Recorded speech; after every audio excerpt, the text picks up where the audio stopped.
Aslan medeniyeti, bay medeniyet. Aslan ilmi çoğur hem köp taraplılım. Aslanın ilmi medeniyet hadinesi mukaddes Kur'an'ın ve Peygamber'in hadislerinden başlap, olardaki mani mazmunları, fikirleri, düşünüşlü işlerin müngül tutumluklarını tapıp gidiyor. Muhiddin Arabi'nin Secretgül Kevun adlı eserinin kıyıskaldıp alınan Şeytan Hileleri adlı bu eser hem çoğunun biridir.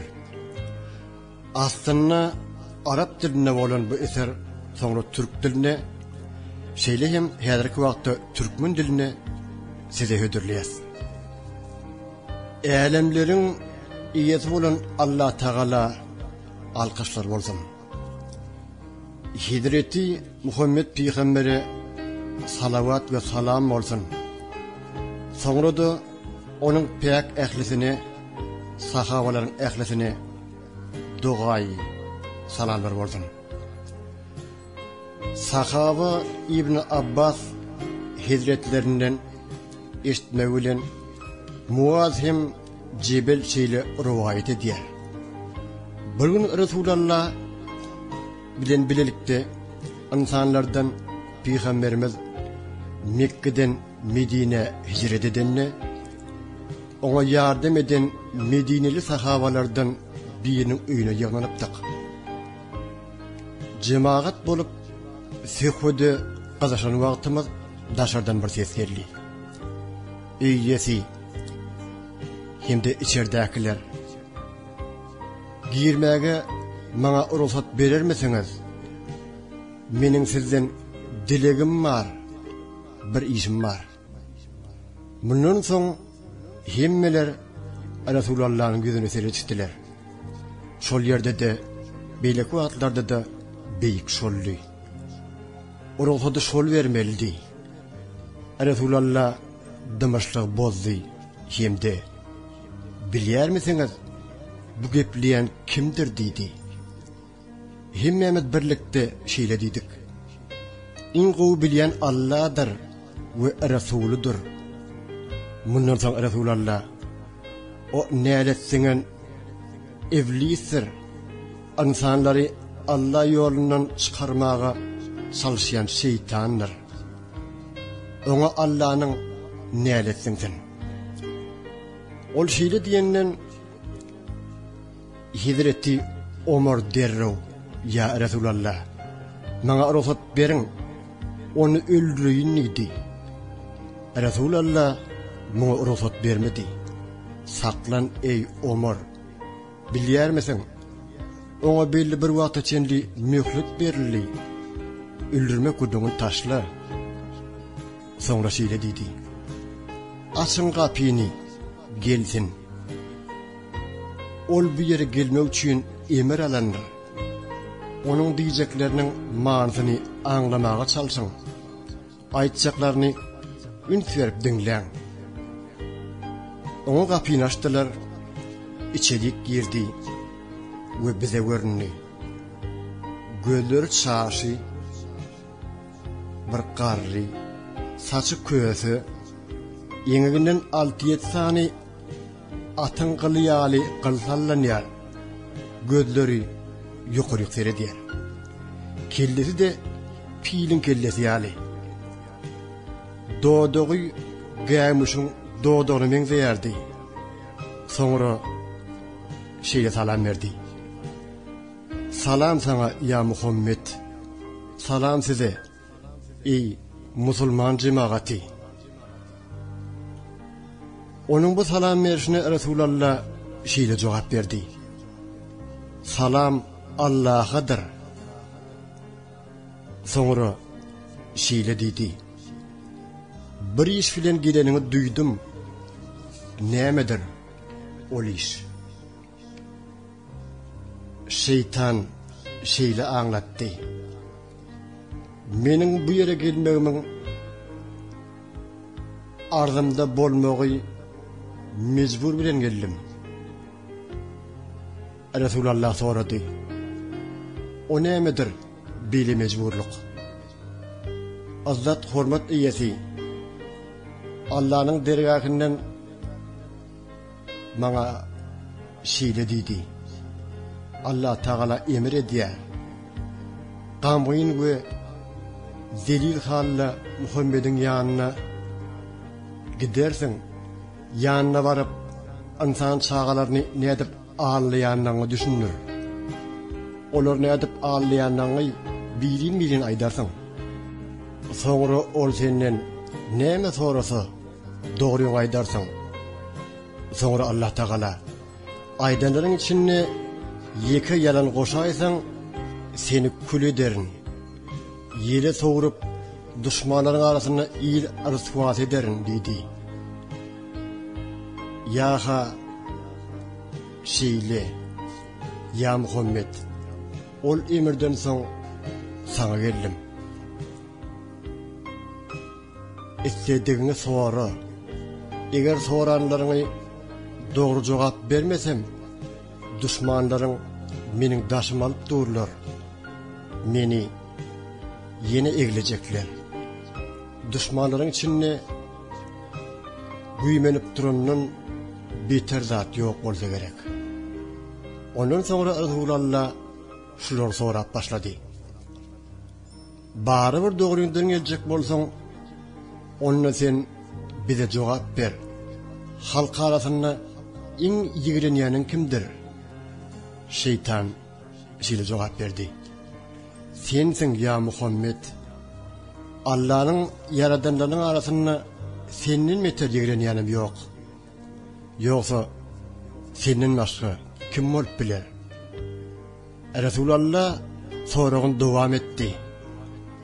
Menin başka en bir ahmarlığın ve halamayanların düşmanın kimdir?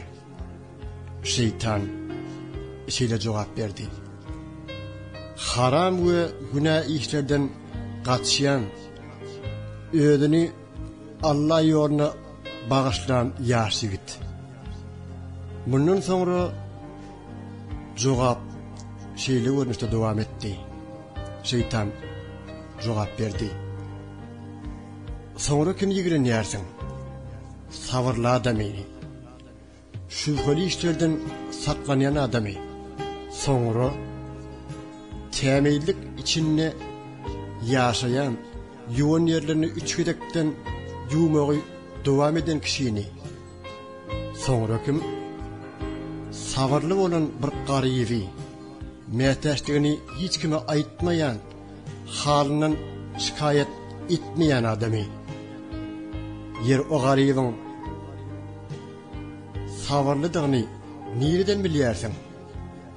Ya Muhammed, ol mehteşliğini ödüyalı birini açmaz, halinden şikayet etmez.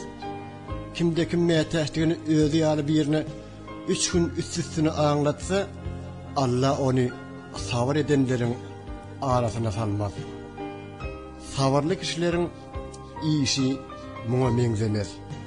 Sizin kıyıskası onun sabırlıdığını halinden, görünüşünden ve şikayet etmeyişinden biliyorum. Sonra kim? Şükür eden bayi bolya. Yani o bayın şükür edenliğini ne edip biliyorsun? Onu haçını görsem kazananını halal yolunu kazanıyor. Ve iyile günü köpü Allah için karşılayar. Şunun için ben biliyorum, ol şükür edip yaşayan bir baydır.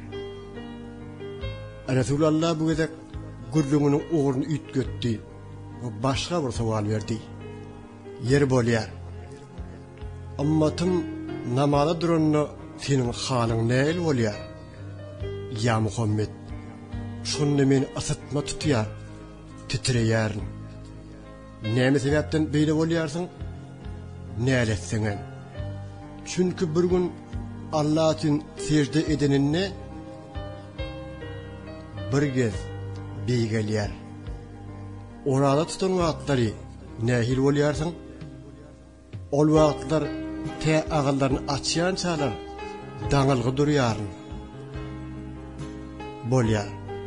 Haja giden wagtlary näli ýagdaýy düşýärsiň. Ol wagtlar dälreýärin. Yeri Kur'an okan wagtlar näli bolýarsyň? O bursatda ereýärin. Edil otda ereýän bir gurşundek ereýärin. Yeri sadaka veren wagtlary halyň niçik bolýar? Ha ana şol wagt halym gaty ýaman bolýar bolýan, sadaka berýäniň edil bir pıçkyny eline alyp meni ike bölýän ýaly bolýar. Resulullah sebäbini sorady. Näme üçin pıçky bilen ike bölünýärsiň? Beýhuda, batıl. Mundan soň iblis onu aýdaýyn diýip soňra düşündirmäge başlady. Çünki sadakada 4 sany gözellik bardyr. Birincisi, Allah Taala sadaka vereniň malyna bereket ihsan seçiler. İkincisi, ol sadaka veren kişinin halkyna söýdürer. Üçüncüsü, Allah Taala onun veren sadakasyny dogda bilen onun arasyna bir perde çeker. Dördüncüsü, Allah Taala belalary, kynçylyklary we ähli yamanlary ondan daş eder. Ondan soňra Resulullah sahabalar hakynda oňa käbir soraklar berdi. Ebu Bekir hakda näme aýdarsaň? Iblis muňa şu jogap berdi. Onaňa zahirlik döwründe dagam boyun egmedi. Aslama girenden nene maňa boyun bolsun?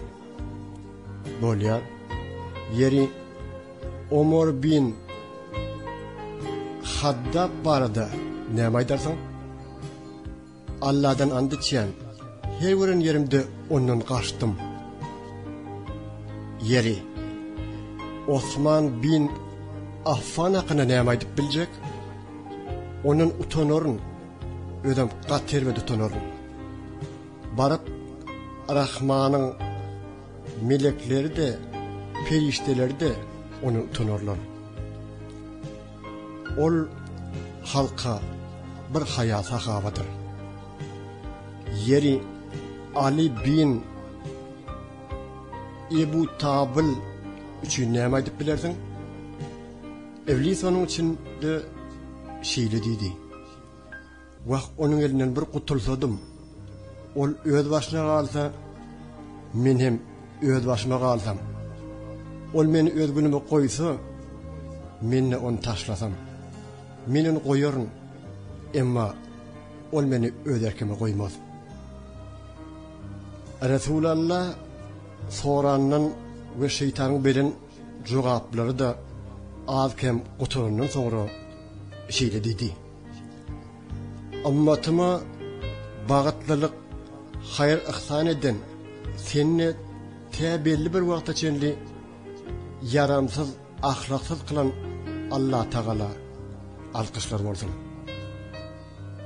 Resulullah'ın ol sözlerini eşten nälet siňen iblis şeýle diýdi. Ey ah, ummatyň bagtyny ýeride. Men bir wagta çende diýeri galsam, ummatyň üçin niçik hoş wagt bolarsyň. Men olaryň kan damarlaryna girerin, etlerine qarşaryn. Emma olar meniň bilen o halymy görmezler, hem bilmezlerem.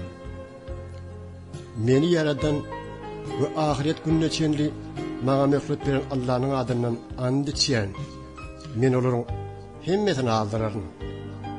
Alamsalları ve alimleri, bisawatlar, sowatlyları, günah iş edýänleri, ibadet edýänleri, gepiň ýetgäsi, bularyň hiç ýerden meniň ilimden gutulmaz.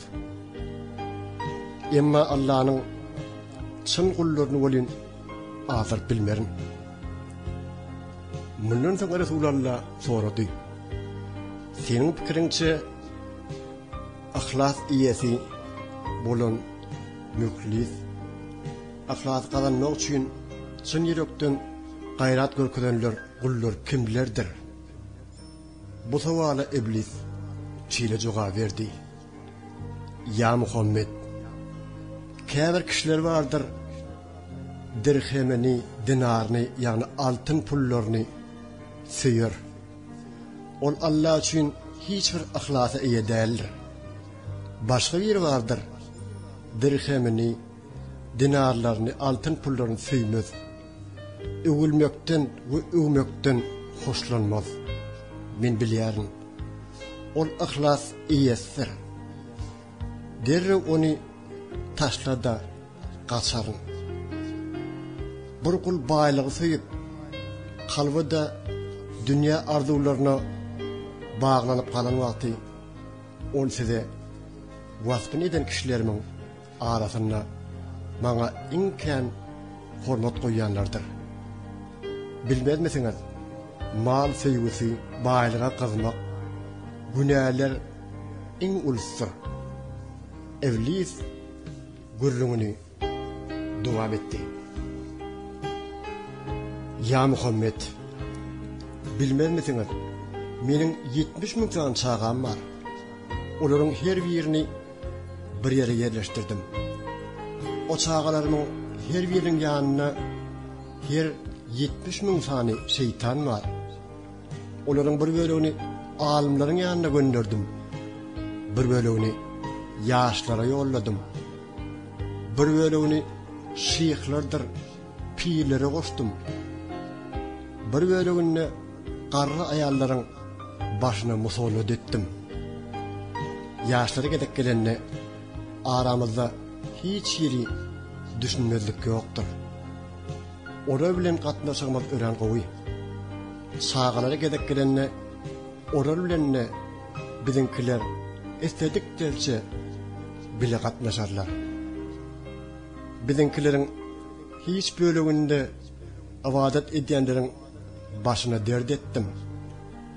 Bir böleginde soğuklara. Olar bularyň arasına girer. Bir durumdan beýleki birine ýöne aýlandyrar durarlar. Olar şeýle bir halis öňerler bolin, bolgusyz bir sebäpler tapyp kimdir birine söýgünmäge başlarlar. Anhaş edip olaryň ahlasyn alaryn. Olar bu ýagdaýlar bilen eden ibadatlaryny ahlassyz ederler. Emma özleriniň mundan habarlary bolmaz. Ondan sonra iblis Allah'ın bir manahın hikayetini gurrun vermeye başladı ve şöyle dedi: Ya Muhammed, rahip barsıysa doğru 70 yıl ihlas ile Allah'a ibadet etti. Eden ibadetlerinden sonra ona şöyle bir derecede hayır ihsan beripdir. Şöyle bir hayır ihsan beripdir olin, bir hassayatan bar bolsa, ona dua etse, o duanın bereketi bilen hassa şifa tapıp gidiverýärdi. Onun izine düştüm. Hiç koyurmedim. Zina etti. Kanhor boldy. Iň soňunda da küpüre verdi. Allah Teala ilil kitabyna bu kişi babatda şeýle düşünüş berer. Onun haly da edil şeytanın haly alır. Şeytan ol insana kafir boldy. Edil şol wagtyň özünde kafir boldy. Evlit mundan sonra käbir yaramaz häsiýetleriň üstünde durdy. Olaryň biriniň nähili ulanýanlygyny düşündirdi. Bilmez misiniz ya Muhammed? Yalan minnendir. Bu ilki bolup yalan sözlänne men kimde kim yalan söylese o meniň dostumdur. Kimde kim yalan yere andışsa, ol menin süýgülüýümdir. Bilmez misiniz, ya Muhammed? Men Adam ata bilen hüweniňizde de yalan yere Allah'ın adı bilen andıştım. Yalan yere and içmek köňlümiň güýmenjesir. Ya Muhammed, namaza giyiciktirip soňra goýan marada da aýdaýynmy? Ol bet zaman namaz wagtyna namaza durmakçy bolanyny ýakasyndan tutaryn, aslaşaryn, oňa şubha bererin. Diýerin, hiniz wagt bar. Senin hem işin köptür. Häzirlikçe işine seret. Soňa kosaňda bolar. Şeýlelikde ol wagtyndan hiç namazyny okar. Bu sebäpden onuň okan namazy kabul bolmaz. Eger kimde kim meniň aýdanlarymy diňlemese, ansan şeytanlaryndan birini ýollaryn. Şeýdip ol ony wagtyna namaz okumaktan alyp galar. Ol şonu da meni diňlemese, namazda onuň bilen hasaplaşmaga çalşarym. Ol namazda duran wagty saga wak, soňra wak diýerim. Ol da bakar. Ol beýle kişiň ýüzünden okşap, maňlaýdan öperin. Mundan soňra oňa sen baha bir yaramaz iş ettin diýerin. Ve şeýdip onuň bar rahatlaryny gaçyraryn. Ya Muhammed, sen ne bilýänsiň? Kimde kim namazda saga sola känmekse, Allah onuň namazyny kabul etmez.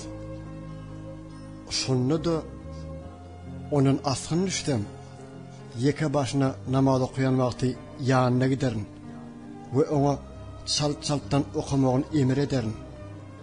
Olar da başlarlar namazyny çalt-çalt okumaga. Edil horozyň çünkü bilen ýerden bir zatlar çok şyaldek. Ola bu işi ettirmekde hem üstünlük kazanıp bilmesem, cemaat bilen namazy okulanyny ýanyna baryp, onuň agzyny agazlyklaryn. Şeýle hem başyny amamdan öňürtü serdeden galdyraryn. Amamdan öňüm serdetdirerin. Ol beýle eden üçin kıyamet günü Allah onuň başyny eşek başyny öwrer. Ol kişi munny hem ýeňse, oňa namazda barmaklaryny şarkyllatmagyny emir ederin. Şeýlelikde ol meni tesgip edenlerden bolar. Emma bu iş oňa namazyň içinde ettirip biläýsemdim. Munun hem ondan ýeňilsem namazyň içindeki onuň burnuny üflärin. Men üflänimde ol parlamaga başlar. Eger ol parlaň wagtynda elini agzy bilen tutmasa, onuň içinde kiçik bir şeytan girer. Harsa dünýäligini köpölder we dünýäwi gatnaşyklaryna köpölder. Ine ondan sonra ol kişi mudama bize hormat koyar. Sözümüz dinler. Diýenlerimiz eder. Men olara şeýle bir dozoklar guraryn. Garyplaryň, biçäreleriň we kimli ejidleriň ýanyna bararyn.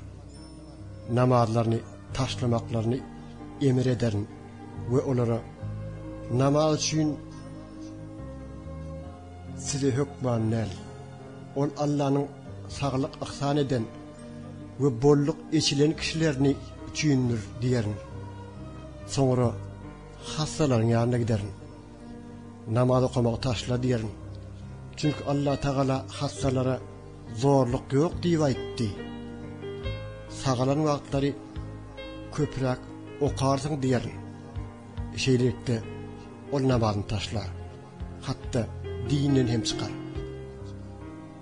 Edil ol hasta namazyny terk edip ölüp gitse, Allah'ın huzuruna varanny Allah Tağala'nın öykölü görür. Sonra şeýle diýdi: "Ya Muhammed, buların içinde ýekije yalan söz goşdum, meni içýän şaksyn. Eger yalan bar bolsa, Allah meni küleylesin." Iblis bundan sonra geplemesini dowam etdi ve yine şeýle diýdi: "Ya Muhammed, sen yine de ummatyň üçin şahatlanarmasaň, aslında men olaryň 6dan bir bölegi dinden çykardım." Bundan sonra Resulullah oňa, ýagny Iblise şeýle şekilde gysgadan gysga käbir soraglar berdi. "Ey näletseňen, ya lağın, meniň seniň iň ýakyn oturup durşýan ýoldaşyň kim? Meniň aýdanma eýeren dostum kim? Zina eden. Yatak ýoldaşyň kim? Serhoş. Mihmanyň kim? Ogry. İlçiň kim? Gözbagçylar. Gözüň nury nämedir? Aýalyň talagyny vermek, nikah bozmak. Söýgüliň kim? Cuma namazyny taşlanlar. Ya lağın, senin kalbin garayan zat näme? Allah ýoluny uşu aglan atlaryň kişgemesi. Yer senin jismini garayan zat näme? Towa edenleriň towasy. Yeri baryňy näme paralýar? Näme çýürüdür? Gije we gündüz Allah'a bol istiğfar dilegler. Allah'dan günahlarını bağışlamaklarını dilemek hem de yalvarmak. Yeri yüzüňi näme bürüşdürür? Gizlin sadaka vermek. Yeri gözlerini köreden näme? Akşam namazı. Yeri başyňy egdiren nedir? Akşam namazı. Yeri yüzüňi salladan nämedir? Namazyň jemaat bilen has köpek bolmagy. Resulullah başa ogry geçdi ve şeýle sordy: "Senin işçeýişinde insanlaryň iň gowuty kimdir?"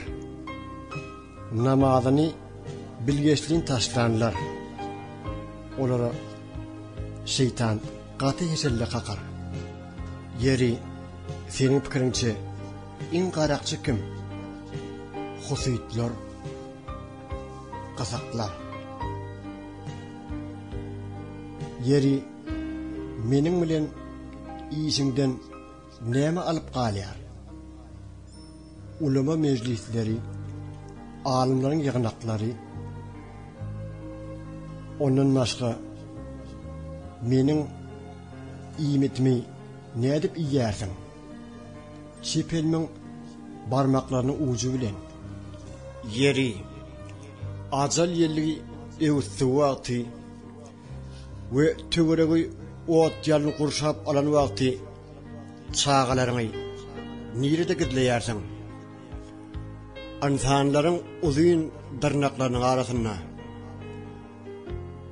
Resulullah mundan soň başga bir gurrunu beşdi. Iblis bolsa jogap berdi: "Allah'dan nämeler talap etdiň?" "On zat talap etdim." "Ya Allah'ın olar nämelerdir?" "Meni adam ogullarynyň mallaryna ve çağalaryna ortak eyle, arasynda bolmaga ıhtiýar berdidim." Ol bu şeriklik talabymy yerine getirdi. Her bir bismillahsyz kesilen hayvan etinden yerin, halal däl we haram naharlardan yerin.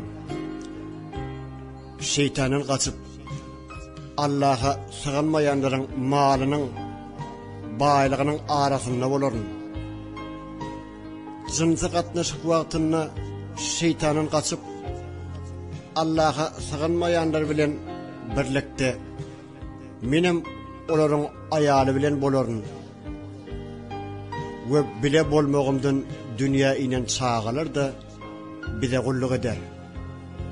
Ve hormat koyar, sözümüzü kulak asar. Kimdir biri bir ulağın üstüne minenini halal yola gitmek için değerli, tersine kiyip istevine uğraminse, men onun bilen bile giderim. Arkadaşı ve yoldaşı olurum. Men Allah Teala'dan iyi vermeğini diledim. Bu dileğimden son bana hammamları iyi hükmünde verdi. Kırsuvi, hapaçılık, katı ervet sahiller. Meçit vermeğini diledim. Bazı yerlerini bana meçit hükmünde verdi. Yalanın, ağırlığın köp bolup bilecek yerler hükmünde. Ödüm için o karyalı kitap diledim. Koşkuları bana kitap hükmünde verdi. Sucuk koşkular ya da yalan övgüler. Ödüm için azan vermeğini diledim. Koh kopkundu yaramaz aydım saatler verdi. Ödüm için yataktaş yolloş vermeğini diledim. Serhoşlar verdi. Ödüm için kömekçiler diledim.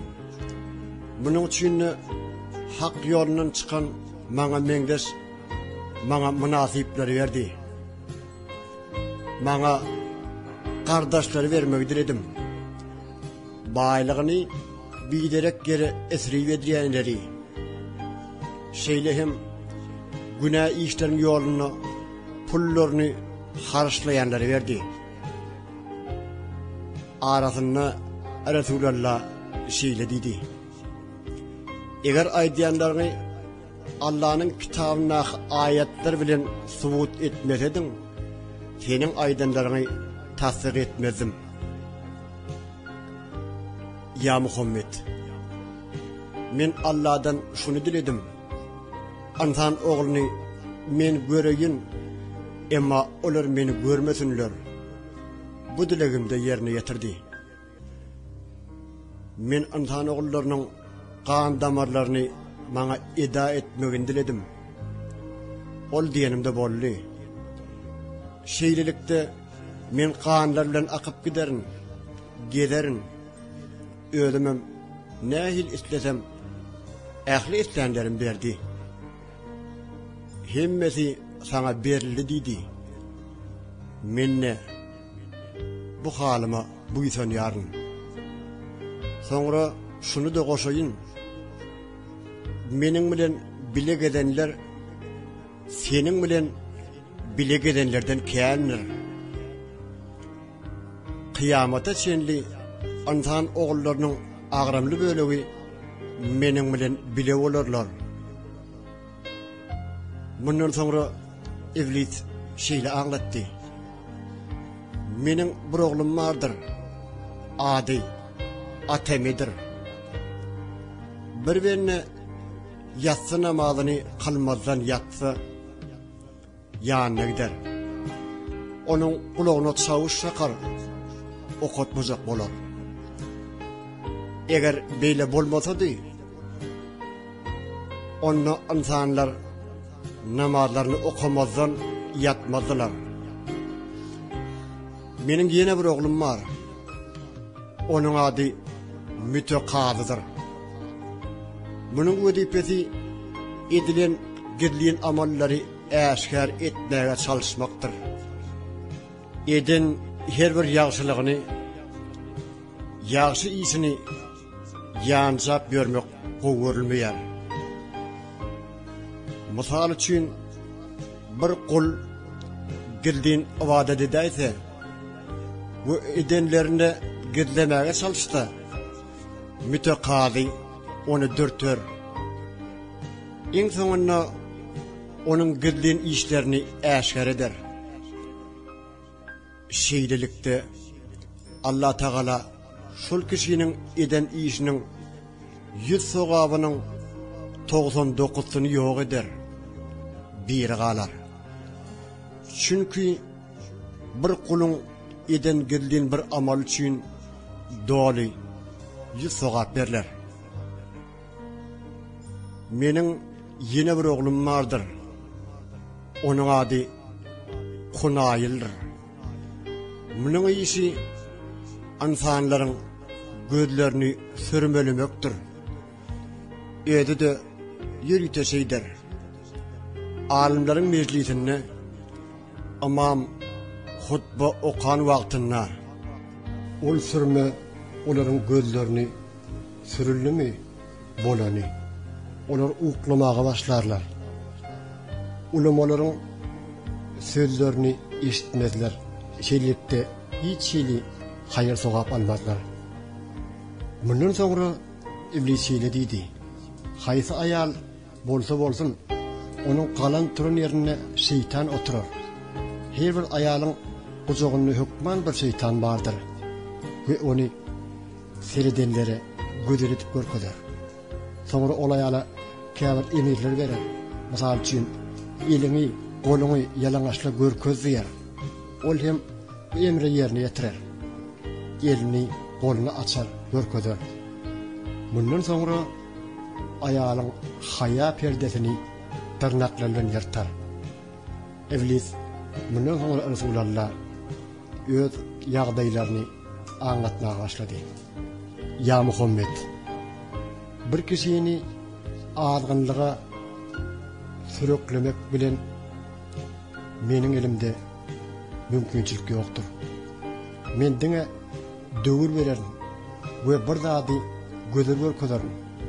Eğer ağırgınlığı sürüklemek elimde olsa di, yeryüzünde Allah'dan başka Huda yoktur ve Muhammed Allah'ın Resulüdür diyen her kişini orada tutani, namaz okani hiç tattırmazdım.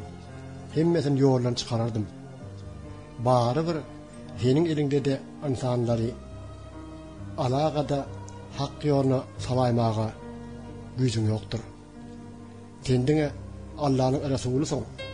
Kendine kulluğu hak yola çağırmağa mailsin. Eğer bu zatların ihtiyar senin elinde olsa di, yeryüzüne yekece de kapır koymazdın.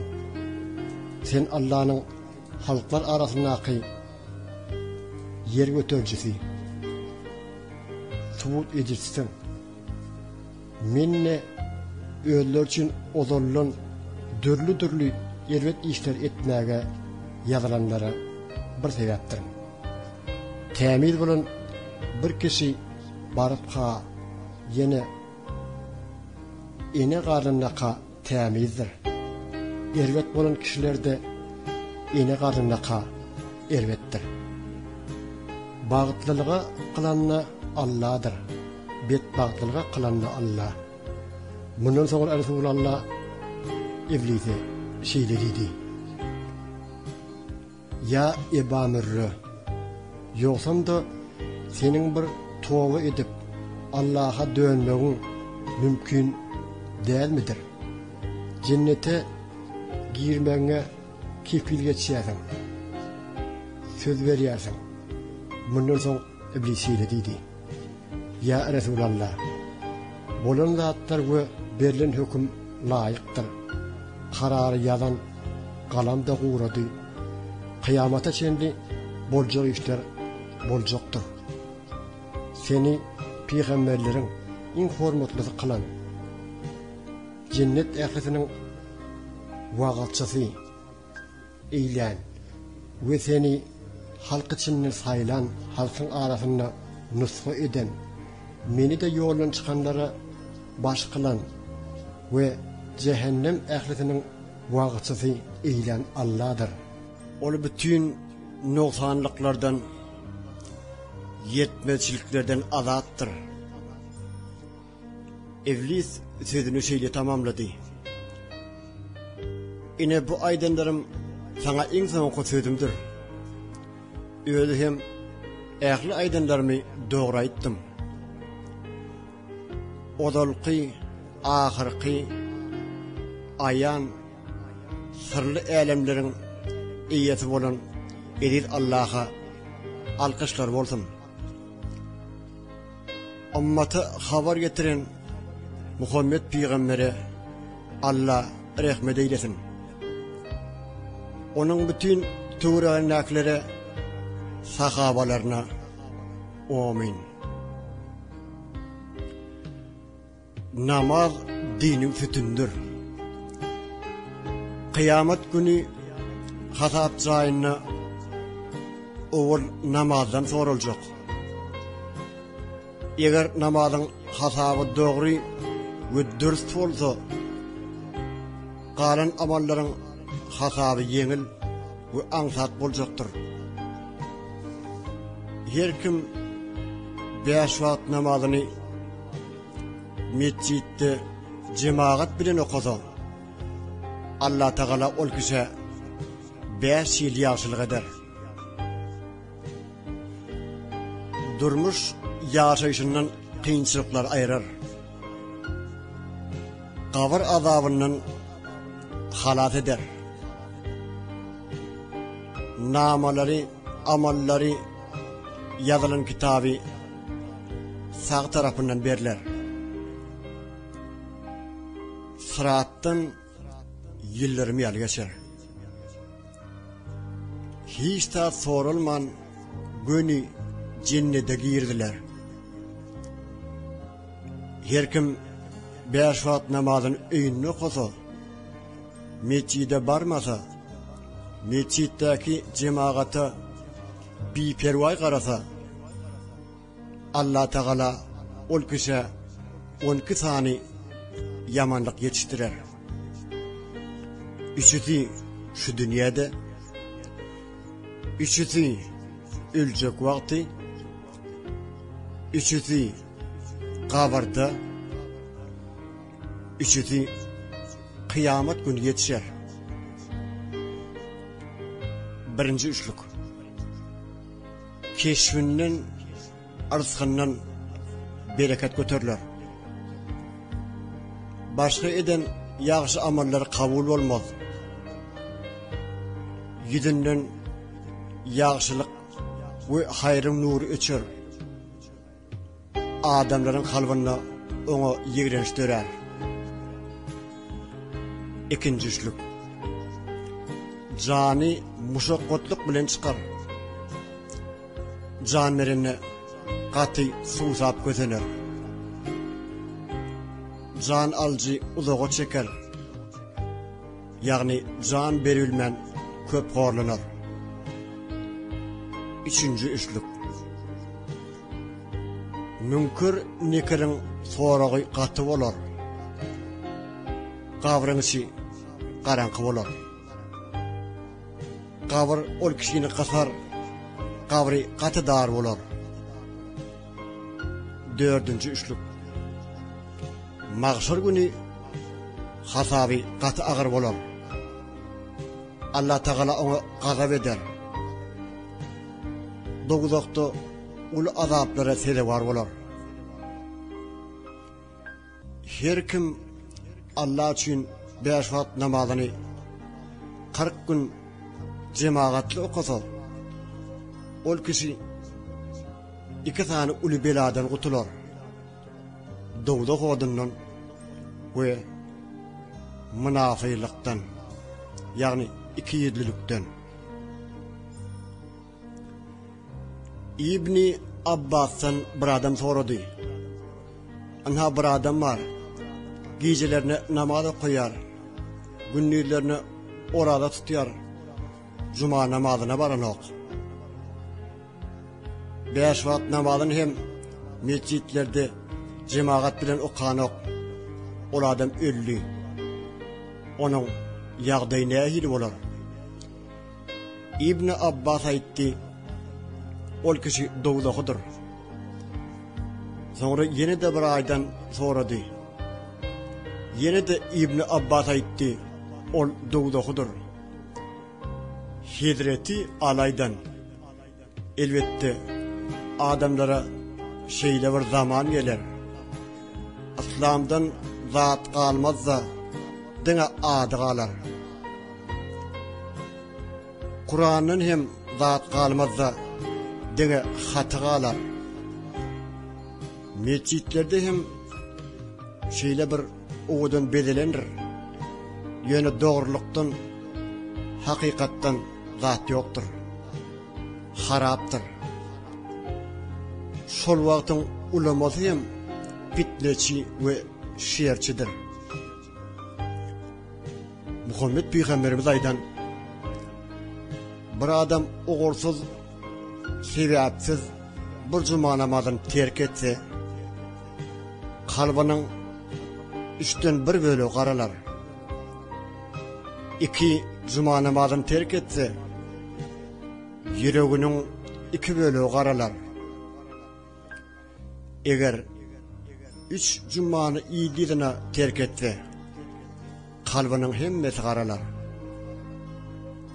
Yine de aydanlar, onun namazım, oradasam kabul olmaz. Zekadım kabul olmaz. Hacam olmaz. Ol kişi bizden neler? Biz hem onun bizardırız.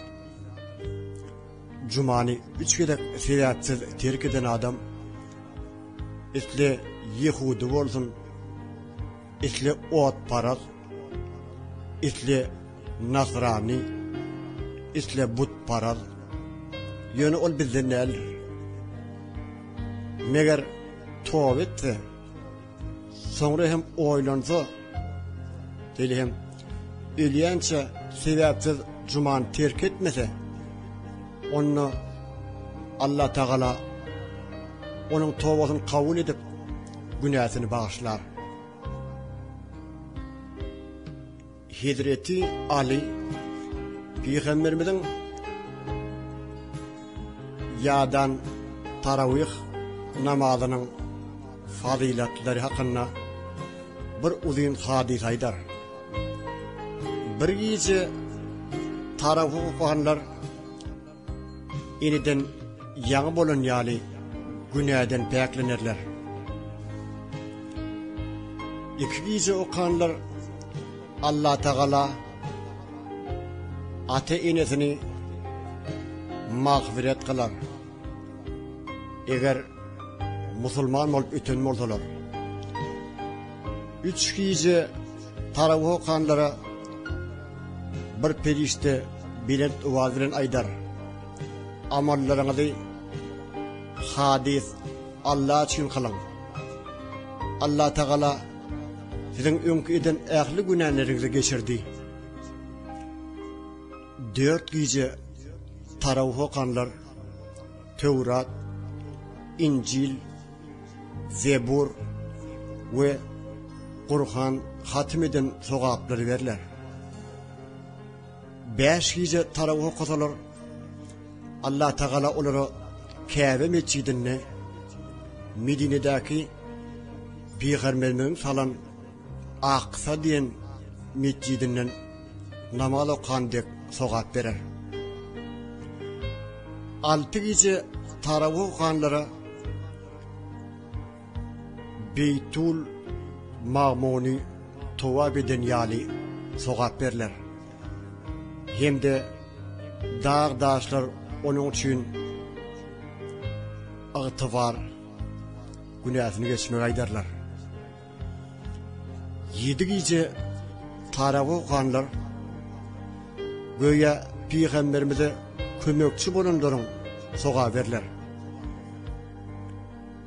8 gece taravih okuyanlara Allah Teala Avraham Peygamber'e berin sokağa veyali sokağa verir.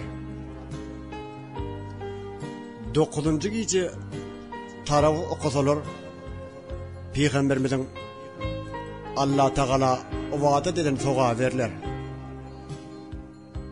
10. gece taravih okuyanlara Allah Teala onları şu dünyanın ve ahiretin yaxşılıklarına müyesser eder. 11. gece qarağı okanları dünyadan ahirete gidenlere yeniden yanı doğulun çağı yalı peyak ve günahsız giderler.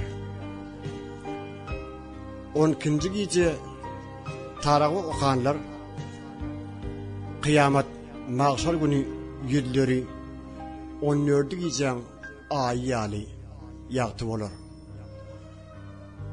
13. gece tarağı okanlar ahiret günü ehli yamanlıklardan ve muşakkatlardan aman kalar. 14. gece taravih okanlar kıyamet günü perişteler şayat bulunur olur. Taravih okudular. Şol sebepli Allah Teala hiç ili hata edip etmen günü cennete iverer. 15. gece taravih okanlar arş-ı kürsi götüryen ve beyleki ehli perişteler onlara salavat aydarlar. 16. gece taravih okanları Allah Teala onlara doğduk azabından kurtulanlar ve cennete giyecekler deyip hüküm eder. 17. gece taravih okanlara ehli peygamberlerin soğağı yali onlara soğak verler.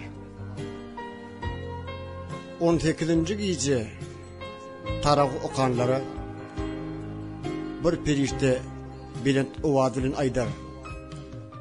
Ey Allah benneti, Allah Teala senin razı ollu. Senin inin atandan hem razı ollu. Bu en ulu bağıttır. 19. gece taravih okusalar Allah Teala cennetlerin en yaxşısı olan cennetil firdevs'de ulu dereceler verer. 20. gece taravih okanlara şehitlerin ve sadık adamların soğa verirler. 21. gece taravih okanlara Allah Teala onlar için cennette nurdan öy verer. 22. gece taravih okusalar kıyamet günü ehli kaygılardan aman olur. 23. gece taravih okuanlara Allah Teala onlar için cennette bir şehir verer. 24. gece taravih okuanların Allah Teala onların 24 tane dili dualarını kabul eder. 25. gece taravih okusalar onlardan kabir azabı ayırlar. 26. gece taravih okanlara 40 yıl namaz okan soğa verirler. 27. gece taravih okanlar sırattan yıllarım yal geçerler. 28. gece taravih okusalar cennettekilerin en hürmetli eder. 29. gece taravih okusalar cennetin meyvelerinden iyiğin sertebil suvunu yuvun ol ağabey kovzerden hem içkin diyer. 30. gece taravih okanlara ey bennem sen benim bennemsin men senin perverdigarındır ehli dileklerini isteklerini verecektir diyer. Sahaba Mağaz bin Cabil Peygamberimiz Muhammed'den soradı. Ya Resulallah, Allah Teala'nın Kur'an-ı Kerim'deki ayetini bana giyinden düşünürsene diyen badına Peygamberimiz gözünün yaş döküp ağlap başladı. İki gözünün akan yaşlar Peygamberimizin köynüğünü ölmüzlük etti. Ey Mağaz, sen menden katı ulu da takınna sorayan. İnni dinle, ayday nidi. Menin ümmetim ahirette 12 sınıf, yani 12 topor edilip haşredilecek, direldilecektir. Kavurlarının turunlarını iki eli ve iki ayağı hem yok yağdayını tururlar. Allah Teala tarafından koyulan bir carsı aydar. Ey halayık, görün, şular dünyada komşularını eziyet hem de azap verenlerdir. Ölen vaktleri hem tövbe etmen ölüler. İnni hem barcak yerler doğdoktur. Kavurlarının doğu sıfatında olup dururlar. Yine de şol carsı aydar. Ey millet, işidin, bu doğu sıfatının akılar dünyada namazlarını harladılar. Yani namaz okanlarına farzlarını, vaciplerini kamil yerine getirmediler. Yönü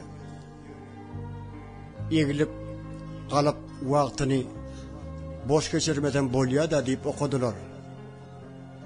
Ve tövbe etmen hem ölüler. Hazır onları doğuda akidilecektir. Kavurlarının turunu, karnları çiğişip katı ullokan, mitli dağ yali. Karnlarının içi hem yılan içyanının karmağırım doğalı olacak. Şolcarçı yeni de kıyırar. Ey adamlar, görün, bunlar dünyada baydılar. Yöne zekadını vermediler. Yetim yetirlerin, mehteşlerin zekadını vermediler. Yani bahil olup, zalim ve hain olurlar. Ve ölünlerini tövbe etmeliler. İnni doğdakta yanmalı. Kavurlarının kopunna, ağırlarının kanlı elin akyan halına Tatarlar şolcarçı yine de kıyırar. Ey halayık, görün, bunlar o dünyada sevda satık edenlerine yalan söylediler. Allah ulen ettiler. Öderim tövbe etmen ölüler. İnni bunlar doğdakta azaba giriftar olacaktırlar. Kavurlarının turununu şeyle porsu haline olurlar. Adamlar onun iyisinden durup bilmezler. Maslağın iyisi hem onun yanına hiçtir. Zarsı yine de aydar. Ey millet görün, bunlar günah ve bozuk işleri iş verirler. Yönü adamlardan korkup onu halka aytmadılar, gizlediler. Ama Allah Teala'dan korkmadılar. Ölürüm tövbe etmen ölürler. İnni hem cehennemde yanmalıdırlar, azap çekmelidirler. Kavurlarının turunu bu kurduğu kesik haline, yani damağı çalının haline kopçuk bolup duran yağdayda tururlar. Şol zarçı kıyırar. Ey adamlar görün, bular yalandan şayat bolurlar. Yani pul üçün, vaziyet üçün, at avra üçün bir adamın etmedik dağını etti deyip yüzüne durup şayat bolurlar. Ölürüm tövbe etmeyen ölürler. İnni doğduk dayanmalı. Kavurlarının turunu dilsiz olup, ağırlarının olsa kanlar, renkler ve başka da porsuz atlar akyan halinde tururlar. Zatsı kıyıqırar. Ey millet görün, bular şayat bolmalı yerine şayat bolmadılar. Ödürüm yalan söylediler. Tövbe etmeyen ölürler. İnni doğduk dayanmalı. Kavurlarının kopununu başarsa haline tururlar. Yani ayağı yukarı kellesi aşağı ficrelerine yani uyut yerler hem kanlı erenler akıp duracaktır. Şol zarsı kıyıqırar. Ey millet görün, anha bular zina işedenler. Öldürüm tövbasız ölürler. İnni hem cehennemde azapta olacaklardırlar. Yanacaklardır. Kavurlarının turunu yüzleri kara, gülder göğe ottan doğalı yağdayına koparlar. Şol zarsı kıyıqırar. Ey adamlar görün, bular o dünyada adamların mallarını bahil el bilen, yetimlerin mallarını alıp, paylaşıp, onları zulmeden zalimlerdir.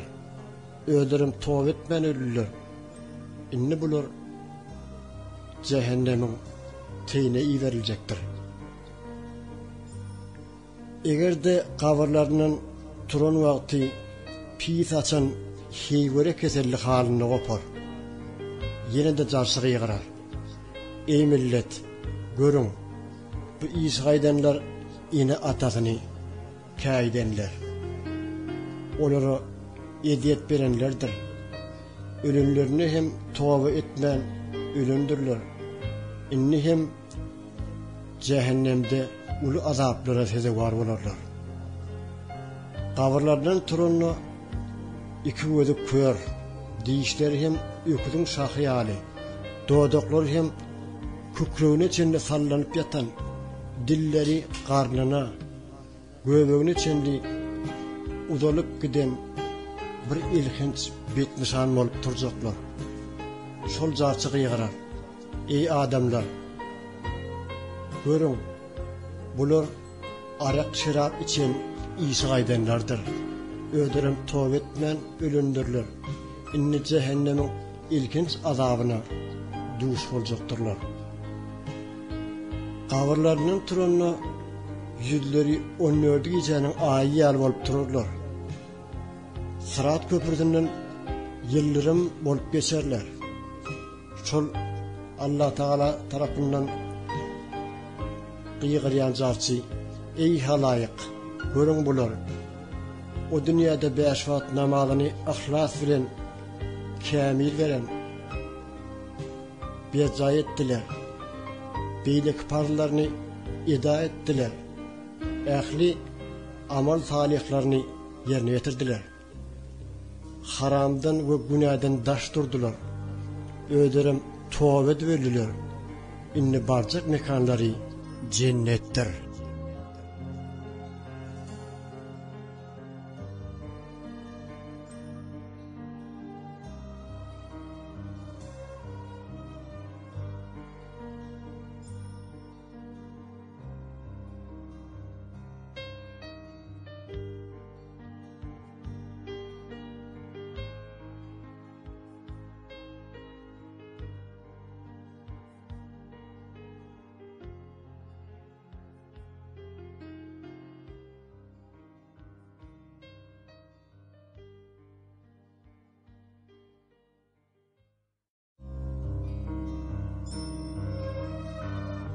Aslan medeniyeti, bay medeniyet.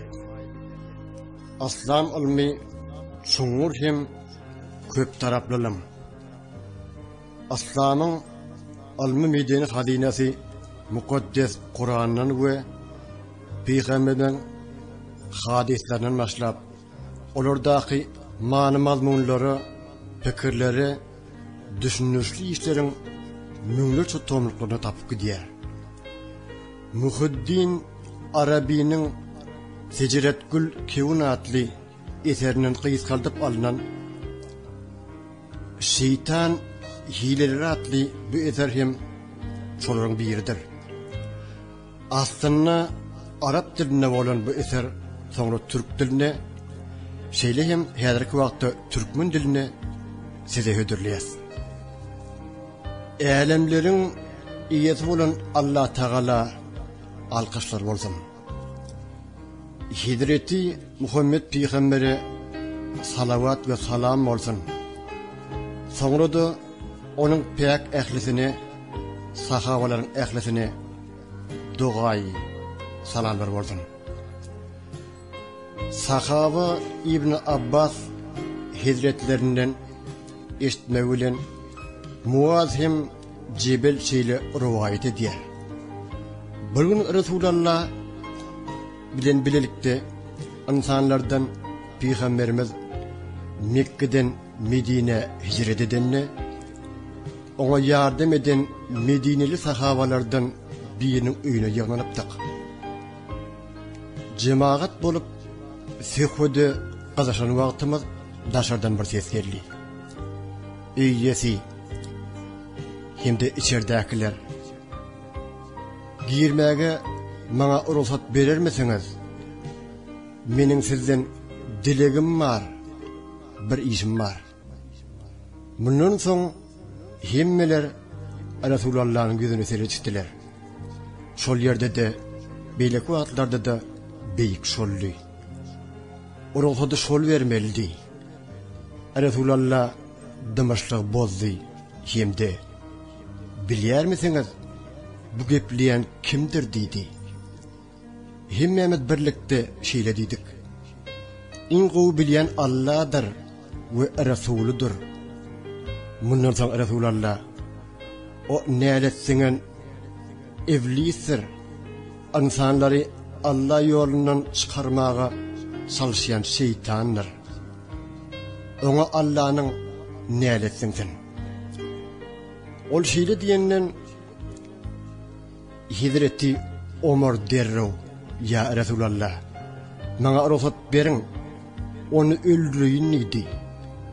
Resulullah bana ruhsat vermedi. Saklan ey Ömer, bilýär misin? Ona belli bir wagt içinde möhlet berildi. Öldürme kuduňy taşla. Sonra şeýle diýdi. Açın kapyny, gelsin. Ol bu yere gelmek üçün emir alanır. Onun diyeceklerinin manasyny anlamaga çalşın. Aýtjaklarını üns berip dinleň.